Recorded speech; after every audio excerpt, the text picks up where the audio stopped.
tago nila, or si Congressman Tulfo insulting our intelligence, 'di ba? So it's all in full display, no, yung garapalan na ganyan. So my question to you as the senator of our country, no? An elder supposedly, that's what the word means. Senator, yes. 'Di ba? Elder. So Senator, pwede bang gumanda ang Pilipinas pag nandyan pa ang salot na CPP, NPA, NDF? Nako, Nako. wala. Nabubuhay na naman sila ngayon po. Nabubuhay na naman sila dahil yun nga. Hindi naman ako, no?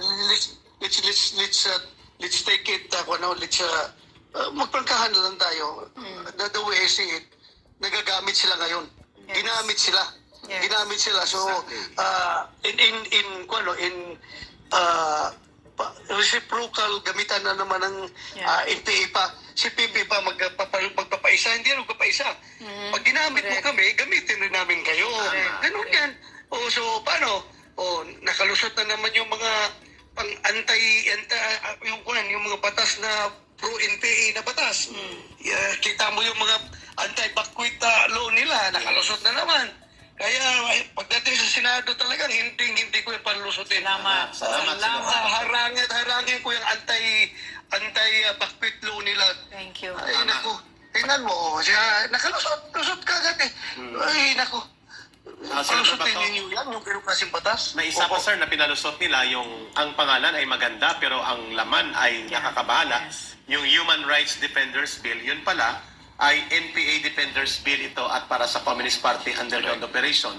At mukhang isinabmit na nila sa Kongreso, Senator Bato. Maganda at binanggit po ninyo ito sapagkat ito yung huling tanong sa bahagi ko na itatanong ko sa inyo, Senator Bato, with your vigilance and with your conviction to defend our peace and democracy and to fight all throughout and through the end itong communist terrorism na nilabanan mo, ano po yung inyo nakikita dito na kahalagahan ng lubusang pagpapatupad ng anti-terrorism law? And as a senator of this republic, paano po kayo makakatulong upang ang gobyerno natin ay maging matatag sa pagpapatupad ng batas? Alam mo ka, Eric, ano pang saysay na ibinuto ako dito sa Senado? Binuto ninyo ako sa Senado para bantayan yung ganong klase mga batas. So, gagawin ko talaga lahat na hindi makalusot yung mga batas na yan. Correct. Over my dead body. Over my dead body. Gawin ko lahat na makakaya ko. Gagawin ko talaga na maharang yan dahil ano pa? Bakit pa tayo nagsenador at papayag tayo sa mga ganong klaseng batas na para sa kapakanan ng NPA at ikakasira ng ating mga security forces. Binuto ako ng Army, ng Navy, ng Air Force, ng PNP, ng lahat ng uniform personnel, sinuportahan nila ako. Kasi nakita nila na ipaglaban ko yung para sa kabutihan nila. Tapos tayo, palusutin ko yung ganang klaseng batas. Hindi ba ko binoto ng NPA? Correct. Bakit ko palusutin yung batas na para sa NPA? Tama. Di ba? Oo. So sir, Makes sense. Gawin natin yan. so Senator, nasa mindset nyo ba natapusin ito ngayon na? Dapat matapos yan.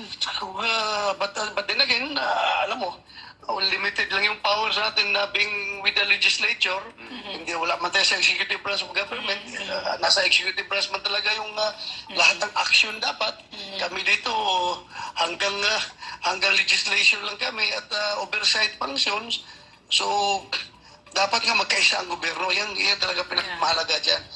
Yung direction na tinatahak ng NTF-ELCAC, yun ang pinaka-ultimate direction na dapat tinatahak ng gobyerno. Correct. Dapat hindi tayo na-discarrel doon. Tama. Yung whole of nation, whole of government, and convergence of actions of all government agencies and leaders. Tama po yung binabanggit niyo, Senator Bato. At pati na ang good governance, mabuting pamamahala, hindi kurakot, hindi abusado, at desidido sa pagpapatupad ng batas the way our country was led before by the former President Duterte. And mas mabuti na lang at pinagpatuloy ni Bongbong Marcos Jr. ang NTF-ELCAC. Senator Bato.